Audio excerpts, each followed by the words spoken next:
Pagi Gus. Ya, Assalamualaikum. Assalamualaikum Gus Mes. Ya.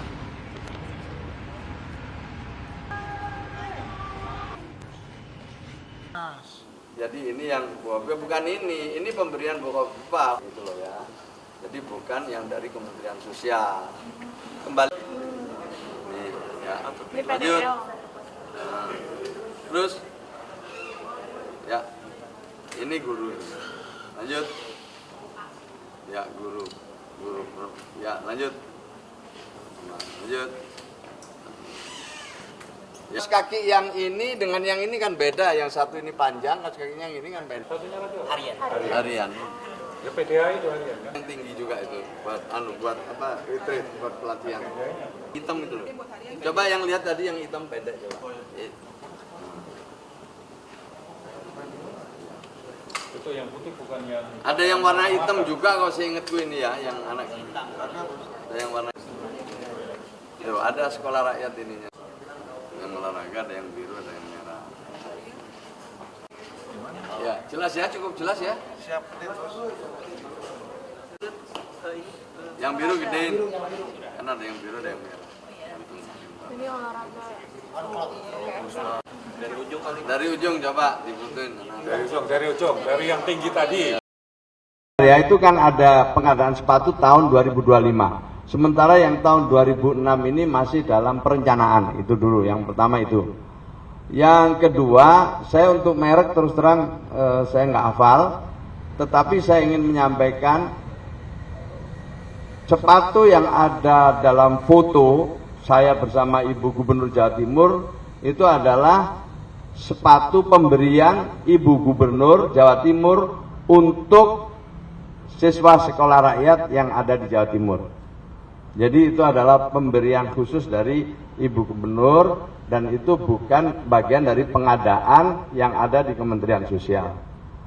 Untuk yang di Kementerian Sosial tadi sudah semua kami laporkan pada saat pertemuan dengan pimpinan KPK. Ada beberapa jenis.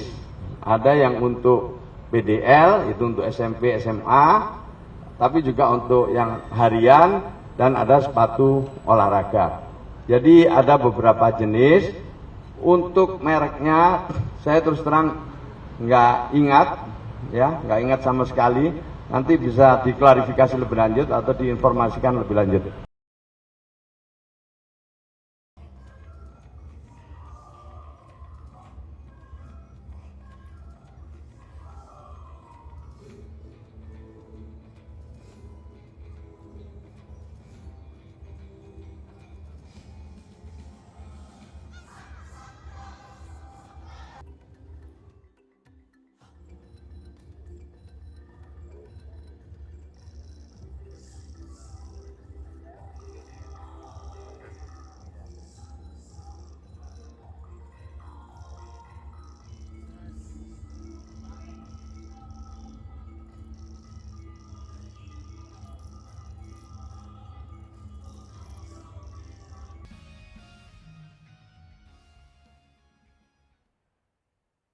Like the steady rhythm of the waves that connect our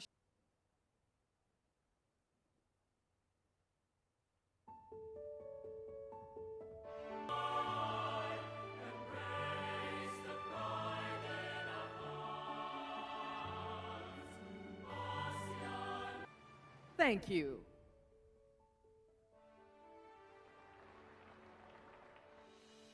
Your Majesty, Your Excellencies, this concludes the ASEAN official family photograph. As we conclude this opening ceremony, we are reminded that under the Philippines chairship theme,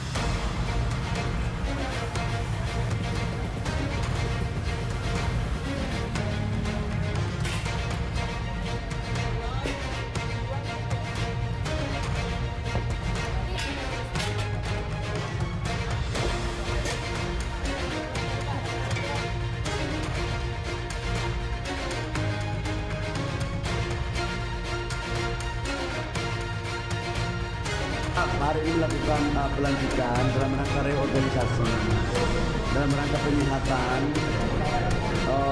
dan mencari formulasi tim yang lebih ya belum tetap lah, karena target dari Bapak Presiden kan sangat besar kepada kita, jadi kita melakukan kecepatan dengan melakukan perubahan dan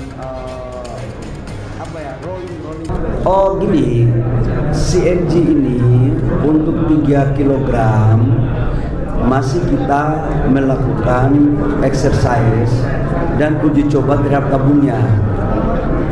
CNG ini kita lakukan dalam rangka mencari salah satu alternatif terhadap substitusi impor kita yang besar.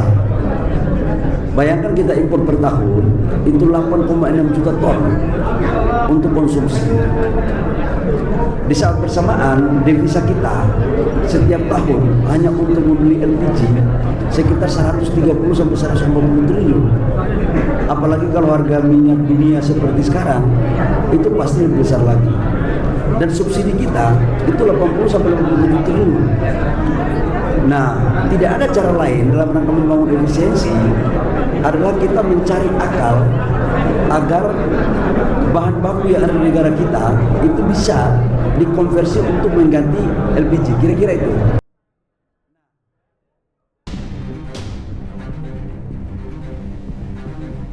CNG berbentuk gas bertekanan tinggi dan harus disimpan dalam tabung khusus, sementara LPG disimpan dalam bentuk cair. Untuk komposisi, CNG didominasi metana dari gas alam, sementara untuk LPG komposisinya campuran propana dan butana. Kemudian asal sumber CNG dari gas alam domestik, sementara LPG dari hasil penyulingan minyak bumi. Lalu untuk harga, CNG diklaim 30 hingga 40% lebih murah dibandingkan LPG, sementara LPG lebih mahal karena bergantung pada impor. Dan untuk dampak terhadap lingkungan, pembakaran CNG lebih bersih dan emisi gas rumah kaca lebih rendah. Sementara LPG menghasilkan emisi lebih tinggi dibanding CNG.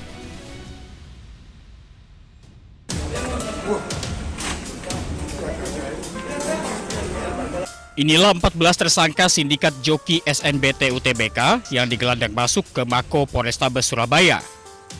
Pengungkapan kasus bermula dari kecurigaan pengawas saat pelaksanaan UTBK SNBT pada 21 April 2026 di Universitas Negeri Surabaya.